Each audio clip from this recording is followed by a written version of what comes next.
یہ عمل ہے تو چھوٹا، لیکن ایسا عمل ہے جو آپ کی تقدیر کو بدل سکتا ہے۔ بہت ہی آسان عمل ہے جسے مرد حضرات بھی کر سکتے ہیں اور عورتیں بھی کر سکتی ہیں۔ یہ عمل کیا ہے اور اس کی طاقت کیا ہے، اس حوالے سے آپ کو نبی کریم صلی اللہ علیہ وسلم کے دور کا ایک واقعہ سناتا ہوں۔ پیارے بھائیوں اور میری بہنوں، آپ نے اس ویڈیو کو بغیر اسکپ کیے دیکھنا ہے تاکہ آپ اس عمل کو اچھی طرح سے سمجھ سکیں۔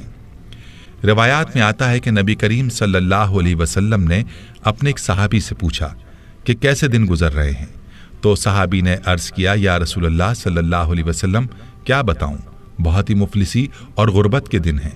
بچپن میں ہی والدین فوت ہو گئے اور زندگی میں تنگیاں ہی دیکھیں، کوئی آسودگی نہیں دیکھی۔ نبی کریم صلی اللہ علیہ وسلم اپنے صحابی سے باتیں کر رہے تھے کہ حضرت جبریل علیہ السلام تشریف لائے اور آپ صلی اللہ علیہ وسلم کو یہ اطلاع دی کہ جس صحابی کے ساتھ آپ بات کر رہے ہیں اس کی زندگی کل ظہر تک ہے۔ نبی کریم صلی اللہ علیہ وسلم کی آنکھوں میں آنسو آ گئے۔ فرمایا، اے میرے صحابی، تیری سب سے بڑی خواہش کیا ہے؟ بتاؤ تاکہ میں تمہاری خواہش پوری کروں۔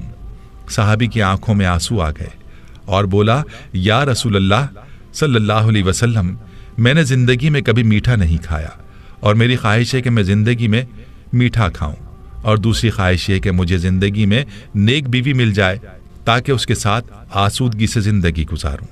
نبی کریم صلی اللہ علیہ وسلم نے حضرت ابوبکر، عمر اور حضرت علی رضی اللہ عنہم کو بلایا اور اس شخص سے پوچھا، کیا تمہاری نظر میں کوئی رشتہ ہے؟ تو اس نوجوان نے کہا، میرے چچا کی بیٹی ہے جو خوبصورت بھی ہے اور نیک بھی، لیکن میری غربت کی وجہ سے وہ مجھے نہیں پوچھتے۔ تو نبی صلی اللہ علیہ وسلم نے اس کے چچا کو بلایا اور فرمایا کہ تم اپنی بیٹی کا رشتہ اس صحابی کو دے دو جو تمہارا بھتیجا ہے، اور فرمایا کہ میں نے اس کا نکاح تمہاری بیٹی کے ساتھ کر دیا ہے۔ اب اللہ کے نبی صلی اللہ علیہ وسلم نے صحابی سے کہہ کر اس صحابی کو شادی کا انتظام کروایا اور حضرت ابوبکر صدیق رضی اللہ عنہ سے فرمایا کہ اس کے لیے میٹھا پکوائیں تاکہ صحابی کی میٹھے کی خواہش بھی پوری ہو سکے۔ یوں صحابی کی شادی ہو گئی۔ اس صحابی نے اپنا مکان پیش کیا، وہ صحابی اپنی دلہن کے ساتھ اس گھر میں چلے گئے، ان کو ضروری سامان بھی دے دیا گیا اور میٹھا بھی ان کے لیے پیش کیا گیا۔ اللہ کے نبی صلی اللہ علیہ وسلم نے ایک صحابی سے کہا، ظہر سے عصر تک اس گھر کے ارد گرد رہیں، اور جیسے ہی رونے کی آواز سنائی دے تو آپ صلی اللہ علیہ وسلم کو اطلاع دیں۔ وہ صحابی وہاں موجود رہے، لیکن کوئی رونے کی آواز نہ آئی، بلکہ خوشی اور ہنسنے کی آوازیں ہی سنائی دیں۔ عصر کے وقت اس صحابی نے نبی کریم صلی اللہ علیہ وسلم کو سارا ماجرا بتایا تو آپ صلی اللہ علیہ وسلم سجدے میں گر گئے اور اللہ رب العزت سے عرض کیا، یا اللہ، جبریل علیہ السلام نے تو مجھے اطلاع دی تھی کہ صحابی کی زندگی ظہر تک ہے، لیکن یہ کیا ماجرا ہے؟ تو غیب سے آواز آئی، اے میرے حبیب، تقدیر میں یہی تھا کہ اس کی زندگی ظہر کے وقت تک تھی، لیکن جب آپ نے اس کی شادی کی اور اس کی خواہش پوری کرنے کے لیے اس کے لیے میٹھا بھی بھیجا تو رات کو یہ صحابی کھانا کھانے کے لیے اپنی بیوی کے ساتھ بیٹھا، ابھی کھانا کھایا ہی نہیں تھا کہ دروازے پر فقیر نے آواز لگائی کہ میں بھوکا ہوں، اللہ کے نام پر کچھ دے دو۔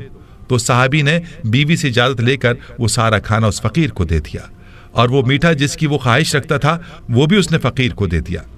جب فقیر کو اس نے کھانا دیا تو فقیر نے دعا دی کہ اللہ تمہاری جوڑی سلامت رکھے اور تمہیں زندگی میں خوشیاں عطا کرے۔ تو میری عزت کی قسم، مجھے اس نوجوان صحابی کی ادا پسند آئی اور میں فقیر کی دعا کو ٹال نہ سکا، یوں اس کی زندگی کو میں نے بڑھا دیا۔ تقدیر کا لکھا یہی تھا کہ اس نے ظہر کے وقت مر جانا تھا، لیکن صدقے نے اس کی جان بچا لی۔ پیارے بھائیوں اور میری بہنوں، یاد رہے کہ صدقے میں اور دعا میں اللہ نے بڑی طاقت رکھی ہے۔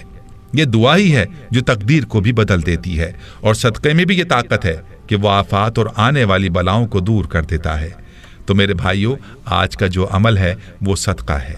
آپ نے اپنے مسائل کے حل کے لیے صدقہ کرنا ہے، اپنی پریشانیوں کو صدقے سے دور کرنا ہے، اور صدقہ بھی ایسا ہو جو کہ ضرورت مندوں کی ضرورت کو پورا کرے۔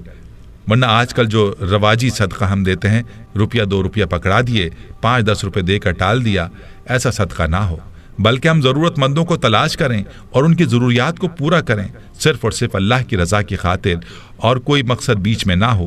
جب اس طرح کا صدقہ کریں گے تو پھر آپ دیکھیں گے کہ آپ کی پریشانیاں کیسے دور ہوتی ہیں اور آپ کی تقدیر کیسے بدلتی ہے۔ ہمیں چاہیے کہ اپنے ارد گرد رشتہ داروں میں دیکھیں کون ہے جو نادار ہے، جو مفلس ہے، اس کی مدد کریں، اور اپنے دروازے پر آنے والے فقیر کو ہم خالی نہ لوٹائیں بلکہ اس کی ضرورت کو پورا کریں۔